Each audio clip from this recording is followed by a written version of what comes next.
नमस्कार, मैं हूं आरजू साई। आप देख रहे हैं न्यूज 18 राजस्थान। चलिए खबरों का सिलसिला शुरू करते हैं।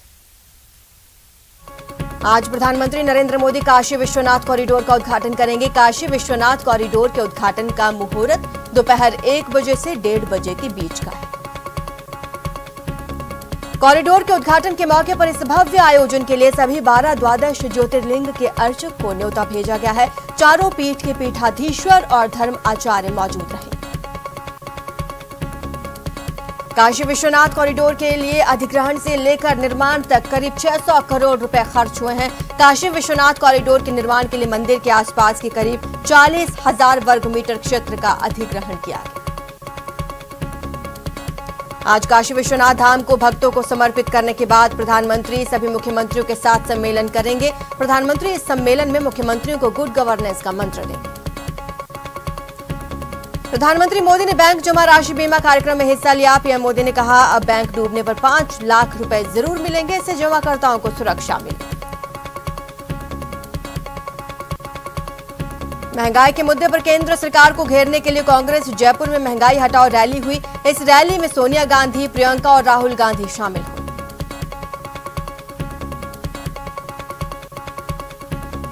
रैली के दौरान राहुल गांधी ने कहा, देश में 2 शब्दों की टक्कर है, एक शब्द हिंदू और एक हिंदुत्व। मैं हिंदू हूं लेकिन हिंदुत्ववादी नहीं हूं। महात्मा गांधी हिंदू थे और गोडसे हिंदुत्ववादी।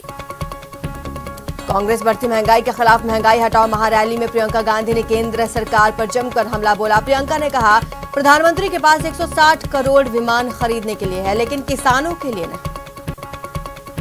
महंगाई हटाओ महारैली में अशोक गहलोत ने संबोधित किया। इस दौरान कहा, केंद्रीय रैली जयपुर में हो रही है, ये राजस्थान के लिए गौरव की बात है।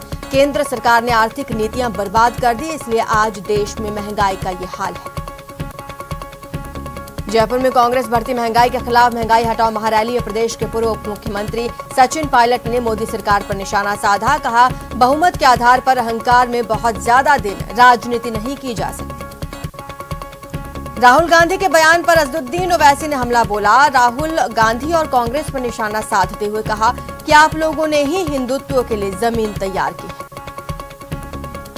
शिवसेना सांसद संजय राउत ने कहा, कांग्रेस नेता राहुल गांधी और प्रियंका गांधी वाड्रा के सामने अपनी पार्टी को फिर से मजबूत करने की बड़ी चुनौती है। सीकर में केंद्रीय मंत्री गजेंद्र सिंह शेखावत ने कांग्रेस की रैली को लेकर राहुल गांधी पर निशाना साधा। कहा, जिस विद्याधर नगर स्टेडियम की क्षमता सिर्फ 30,000 लोगों की है, वहां कांग्रेस 2 लाख लोगों के आने का दावा कर रही है।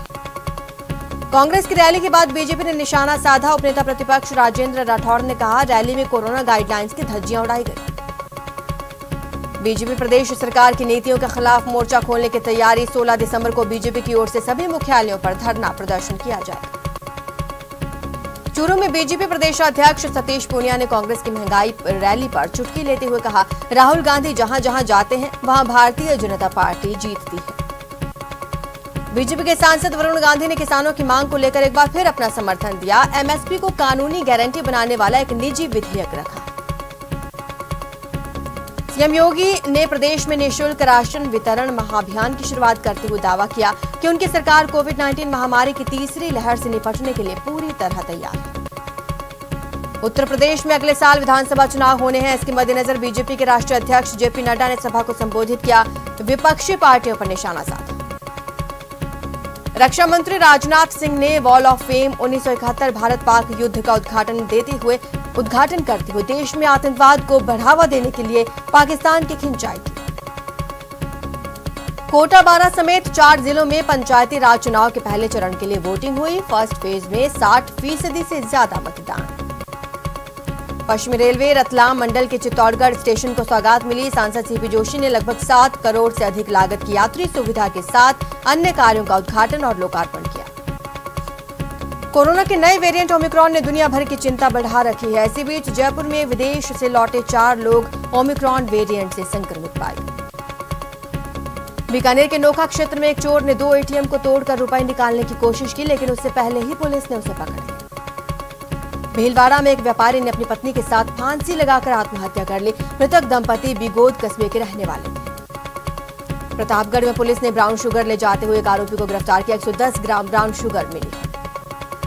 चित्तौड़गढ़ में नाबालिग के साथ सामूहिक दुष्कर्म का केस दर्ज हुआ है। पुलिस ने पीड़िता की मेडिकल जांच करवा ली है। कुछ लोगों को डिटेन किया गया। अलवर में व्यक्ति ने जहर खाकर अपनी जान दे दी, पुलिस ने शव का पोस्टमार्टम कराकर परिजनों को सौंपा। सीकर में एक सिरफिरा युवक पानी की टंकी पर चढ़ गया, गांव के सार्वजनिक कार्यों और चंदे के हिसाब की मांग करने लगा, पुलिस के आते ही भाग निकला। कोटा के सांगोर थाना पुलिस ने बाइक चोरी के आरोप में अक्षत उर्फ अक्षत को गिरफ्तार किया, आरोपी पर करीब 20 मामले दर्ज। झालावाड़ में अवैध हथियार के खिलाफ चलाए जा रहे अभियान के तहत पुलिस ने अवैध देसी कट्टे के साथ एक युवक को गिरफ्तार किया। बांसवाड़ा में कोतवाली पुलिस ने लूट के एक मामले का खुलासा करते हुए एक आरोपी को गिरफ्तार किया, आरोपी ने युवक से कैमरा और रुपए लूटे थे। प्रतापगढ़ कोतवाली थाना पुलिस ने गश्त के दौरान चोरी की योजना बनाते 2 लोगों को पकड़ने में सफलता हासिल की। बीकानेर की नाल थाना पुलिस ने अवैध मादक पदार्थों के खिलाफ कार्रवाई करते हुए नशीली गोलियां, डोडा पोस्ट के साथ 2 तस्करों को गिरफ्तार किया। अलवर के कांग्रेस नेता की कार में आग लग गई, देखते ही देखते कार कुछ ही मिनटों में आग का गोला बन गई। दमकल विभाग ने कड़ी मशक्कत के बाद काबू पाया। टोंक में पलाई की बीओबी बैंक की शाखा में शॉर्ट सर्किट होने से आग लग गई, दमकल की मदद से आग पर काबू पाया गया। अलवर में एक सेना के जवान के बाथरूम में नहाते समय फिसलने से सिर में चोट लग गई, घायल जवान को अस्पताल ले जाया गया, लेकिन डॉक्टर्स ने मृत घोषित कर दिया। कोटपुतली के दयारामपुरा बस स्टैंड पर फर्नीचर से भरी एक पिकअप अनियंत्रित होकर सड़क पर पलट गई, जिससे यातायात प्रभावित। करौली में शनिवार रात को बाइक की टक्कर से एक चौकीदार की मौत हो गई। रविवार को मृतक का पोस्टमार्टम करवाकर पुलिस ने शव परिजनों को सौंपा। श्रीगंगानगर में एक पानी की सूखी डिग्गी में नीलगाय गिर गई, नीलगाय पर कुत्तों ने हमला कर दिया था, गाय का रेस्क्यू कर अस्पताल में भर्ती कराया गया। बूंदी में सदर थाना क्षेत्र में रोडवेज बस ने बाइक को टक्कर मार दी, हादसे में महिला की मौत हो गई, 2 घायल। अलवर में पिकअप गाड़ी ने बाइक को टक्कर मार दी, जिसमें बाइक चालक की मौके पर ही मौत हो गई, बाइक पर सवार दूसरा युवक घायल। कोटा में रविवार को डेंगू के 5 और स्टब टाइफस के 2 नए रोगी रिपोर्ट हुए हैं। मौसमी बीमारियों की रोकथाम के लिए डोर टू डोर सर्वे जारी है। राजसमंद सांसद दिया कुमारी रविवार को कोटा दौरे पर रही, यहां सांसद ने लोगों को संबोधित करते हुए कहा, प्रदेश सरकार के राज में महिलाओं पर अत्याचार बढ़े हैं। बूंदी सहित प्रदेश भर में बढ़ रही महंगाई सहित आपराधिक घटनाओं के विरोध में जिला भाजपा 15 दिसंबर को विरोध प्रदर्शन करने वाली है, जिसके लिए तैयारियां जोरों पर है। कोटा पंचायत राज चुनाव का पहला चरण रविवार को शांतिपूर्ण तरीके से संपन्न हुआ। इटावा में 5 और सुल्तानपुर में 4 जिला परिषद वार्ड्स के लिए मतदान हुआ। चित्तौड़गढ़ सांसद सीपी जोशी प्रतापगढ़ शहर के दौरे पर रहे, उन्होंने राहुल गांधी के हिंदुत्ववादियों के बयान पर कहा कि देश के और किसी से नहीं, कांग्रेस से खतरा। कोटा में जनसंख्या समाधान फाउंडेशन श्री गोपाल कृष्ण गौ सेवा समिति के द्वारा शहीदों को श्रद्धांजलि दी। कोटा के मंडावरा गांव के लोग रोड बनाने की मांग को लेकर पंचायत चुनाव का बहिष्कार करने पहुंचे, इस दौरान ग्रामीणों ने नारेबाजी की। बूंदी में महाराज कुमार रणजीत सिंह के निधन के 12 साल बाद ब्रिगेडियर भूपेश सिंह हाड़ा को विधि विधान के साथ पगड़ी पहनाकर महाराज बनाया गया। एनडब्ल्यूआर एक बार फिर से 4 रेलों को रद्द करने जा रहा है, ये ब्लॉक नॉन इंटरलॉकिंग कार्यों के चलते लिया जा रहा है। सीडीएस सहित 13 सैन्य अधिकारियों के हेलीकॉप्टर दुर्घटना में मौत पर प्रतापगढ़ में व्यापारियों ने सभी को श्रद्धांजलि दी।